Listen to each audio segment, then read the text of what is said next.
একটা এমপির কাজ কি একটু জানবেন ভাই? জানার ইচ্ছা আছে তো নাকি?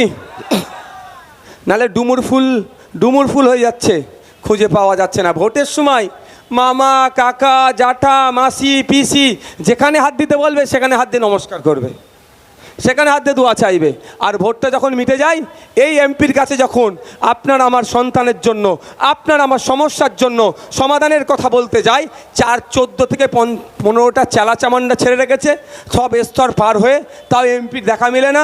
সই করতে গেলে বলে 2000 1000 দিতে হবে, নাহলে সই করে দেবে না। ভুল বলছি নাকি ভাই? এটা বন্ধ হতে হবে। আপনারা যদি জুন মাসের 1 তারিখে খামচিহ্নে ভোট দিয়ে, আশা করছি আপনারা দেবেন বলেই এসে উপস্থিত হয়েছেন তো নাকি ভাই?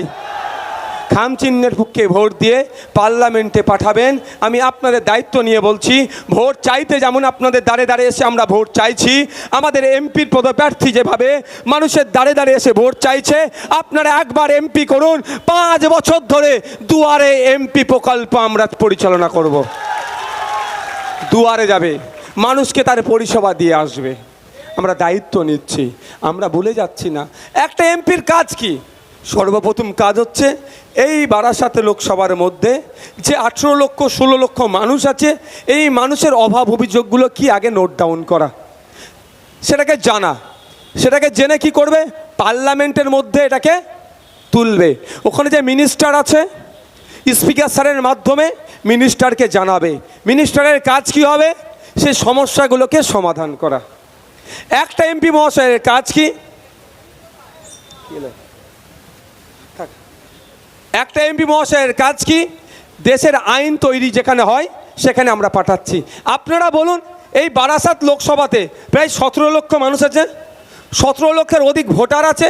সব ভোটাররা যদি পার্লামেন্টে গিয়ে বলি আমার এই চাই, আমার এই সমস্যা, আমার স্বাস্থ্যের সমস্যা, হসপিটাল নাই, ডক্টর নাই, নার্স নাই, ঔষধ নাই, শিক্ষক, স্কুল থাকলে শিক্ষক নাই, বা জনসংখ্যার অনুপাতে স্কুল নাই, বা ছাত্রছাত্রীর রেশিওতে শিক্ষক নাই, যে সমস্যাগুলো আমাদের আছে সবাই যদি গিয়ে বলি, কারো শোনার ধৈর্য থাকবে? ওখানে থাকবে না, স্বাভাবিক। তার পরিবর্তে কি 10 লক্ষের লিমিটেশন ছিল, ওই লিমিটেশন বেড়ে বেড়ে আজকে কোথায় এসেছে বলুন তো? কোনো জায়গায় 17 লক্ষ, কোনো জায়গায় 18 লক্ষ, কোনো জায়গায় 14 লক্ষ। এক কথায় এই 14 লক্ষ থেকে 18 লক্ষ যাই বলুন না কেন, এই মানুষের প্রতিনিধি হিসাবে আমরা পার্লামেন্টে একজনকে পাঠাচ্ছি। বিভিন্ন রাজনৈতিক দল এখানে কন্টেস্ট করছে, বিভিন্ন সিম্বল দিয়ে কন্টেস্ট করছে, নির্দল থেকে কন্টেস্ট করছে। সংখ্যাগরিষ্ঠ মানুষ যাকে চাইবে সে পার্লামেন্টে যাবে সকলের জনপ্রতিনিধি হয়ে। যে ভোট দেয়নি তারও জনপ্রতিনিধি, যে ভোট দিয়েছে তারও জনপ্রতিনিধি। সেখানে গিয়ে সে এই সমস্যাগুলো তুলে ধরবে, শাসকের কাজ হবে সমাধান করা। দ্বিতীয় হচ্ছে এই দেশের আইনসভা 140 কোটির ঊর্ধ্বে মানুষ, তার মধ্যে 543 জনকে আমরা পাঠাই আইনসভার মধ্যে। এই 543 জন মিলে যে আইনগুলো তৈরি করবে সবটাই আমাদের পক্ষে আসবে, জনগণের পক্ষে আসবে। আদানি আম্বানিদের জন্য আইন তৈরি নয়, গোয়েঙ্কাদের জন্য আইন তৈরি নয়। আমাদের এলাকার যিনি খেটে খাওয়া মানুষ, শ্রমজীবী মানুষ, কলকারখানায় কাজ করে, ভ্যান চালক, সবজি বিক্রেতা, কৃষক, মৎস্যজীবী, তার জন্য আইন তৈরি হয়, কোনো কর্পোরেটদের জন্য নয়। এক কথায় নাগরিকের জন্য আইন তৈরি হবে। কিন্তু দুঃখের বিষয়, আমরা দেখছি যে আইন তৈরি করছে যারা, তারা এই খেটে খাওয়া মানুষদের স্বার্থের কথা না ভেবে এই আদানি আম্বানি, এই কর্পোরেটদের, এই গোয়েঙ্কাদের জন্য আইন তৈরি করছে। সেই আইনের বিরোধিতা করা হচ্ছে অন্যতম প্রধান কাজ। তাই আগামী দিনে এই কৃষকদের বিরুদ্ধে বিগত বছরে যখন লোকসভা থেকে আইন পাস হয়েছিল, বিল পাস হয়েছিল, তখন এখানকার এমপি মহাশয়কে খুঁজে পাওয়া যায়নি। তাই আমি বলবো, এখানকার যারা কৃষক বন্ধুরা আছেন, বারাসাত লোকসভার কৃষক বন্ধুরা আছেন, ঐক্যবদ্ধ হন। বিজেপি সরকার, শুভেন্দু অধিকারীদের অপদার্থ বিজেপি সরকার কৃষকদের বিরুদ্ধে বিল পাস করিয়েছিল। কৃষকদেরকে সেই ব্রিটিশ পিরিয়ডের মতো, সেই নীল চাষিদের মতো যে আচরণ করা হতো, ব্রিটিশরা যেভাবে নীল চাষিদেরকে শোষণ করত, আবার নতুন করে শোষণ করার চেষ্টা হওয়ার জন্য যে বিল পাস করিয়েছিল এই শুভেন্দু অধিকারীদের সরকার, এই স্বপন মজুমদারদের সরকার, এই বিজেপি সরকারের বিরুদ্ধে কৃষকদেরকে ঐক্যবদ্ধ হয়ে ভোট দিতে হবে। ওদের বিরুদ্ধে ভোটটা যাবে খামচিহ্নের পক্ষে। হবে তো নাকি ভাই? আমরা কৃষক, আমরা ভোট দিয়ে দেশ পরিচালনার দায়িত্ব দিলাম, আর উনি দেশ পরিচালনার দায়িত্ব নিয়ে আমার বিরুদ্ধেই বিল পাস করছে। তাহলে এবার উত্তরটা তাকে দিতে হবে তো, জবাবটা দিতে হবে তো ভাই। জবাবটা কিভাবে দেবেন? ভোটের মাধ্যমে।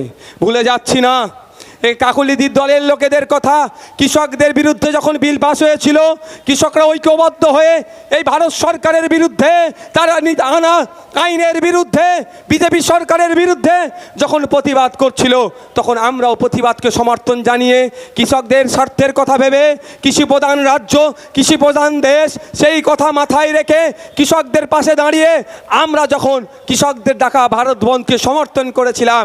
এই কাকলিদির দলের নেতারা রাস্তায় নেবে, যখন ভারত বন্ধ হচ্ছিল, বিজেপি শাসিত রাজ্যগুলোতেও সুষ্ঠুভাবে ভারত বন্ধ হলেও এখানে বিজেপির নাকি চরম বিরোধী সরকার তৃণমূল, এই সরকারের আমলে আমাদেরকে ভারত বন্ধ সফল হতে দেয়নি। পক্ষান্তরে কি করেছে? এই কৃষকদের উপরে আক্রমণ চালিয়েছে, আইএসএফের কর্মীদের উপরে আক্রমণ চালিয়েছিল। তাই কৃষকদের বলবো, কৃষক বন্ধুদের বলবো, ওই দিনকে ভারত বন্ধ যারা সফল হতে দেয়নি, সেই তৃণমূলের বিরুদ্ধেও কিন্তু আপনাদের মূল্যবান ভোটটা দিতে হবে এবং খামচিহ্নের পক্ষে আপনাদের ভোটটা যাবে। হবে তো নাকি ভাই? আমরা কাকলিদিকে পার্লামেন্টে পাঠিয়েছিলাম কৃষকদের হয়ে কথা বলার জন্য যে ভারতবর্ষের কৃষকদের মাসিক গড় আয় বাড়াতে হবে। দুঃখ লাগে পশ্চিমবাংলার কথা। আমি বিধানসভার একজন সদস্য, আমি আমার কথাটা রাজ্যের আইনসভাতে শুধু সীমাবদ্ধ রাখতে চাইছি না, আমার কথাটা দেশের আইনসভার মধ্যেও পৌঁছে যাওয়া দরকার। আমি দেখেছি পশ্চিমবাংলার বিধানসভা থেকে আমি মন্ত্রীকে প্রশ্ন করেছি, উত্তর দিতে পারেনি যে পশ্চিমবাংলার কৃষকদের মাসিক গড় আয় কত।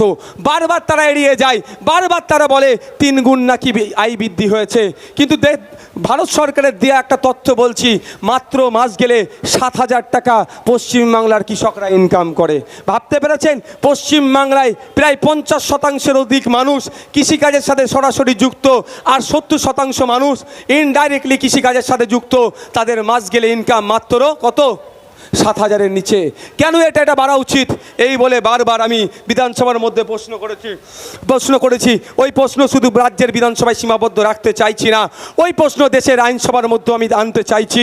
সেই জন্য আমরা আমাদের মধ্য থেকে তাপস ব্যানার্জিকে পার্লামেন্টে পাঠিয়ে কৃষকদের হয়ে বলিষ্ঠ কণ্ঠে বলার জন্য, এই দানবীয় যে বিল সেটাকে প্রত্যাহারের জন্য একা হলেও বলিষ্ঠ কণ্ঠে যাতে বলতে পারে, তার জন্য আপনাদের কাছে আমরা চাইছি তাপস ব্যানার্জির হাতকে শক্ত করুন। আগামী জুন মাসের 1 তারিখে খামচিহ্নে ভোট দিয়ে তাপস বাবুকে পার্লামেন্টে পাঠান। কৃষকদের হয়ে আওয়াজ তুলবে, শ্রমজীবী মানুষের কথা বলবে, সরকারি কর্মচারীদের ডিএ বৃদ্ধির কথা বলবে, সাথে সাথে আমরা যারা ডে লেবার, আমাদেরও মিনিমাম ওয়েজেসটা যাতে বৃদ্ধি পায় তার হয়েও আওয়াজ তুলবে। হবে তো নাকি ভাই? আপনারা অবাক হবেন, মেঘালয়ে চলে যান, মাস গেলে কৃষকরা 29 থেকে 30 হাজার টাকা ইনকাম করে। আর আমাদের ওয়েস্ট বেঙ্গলে, আমাদের রাজ্যে দেখুন কৃষকরা মাস গেলে মাত্র 7,000-এর নিচে ইনকাম করে।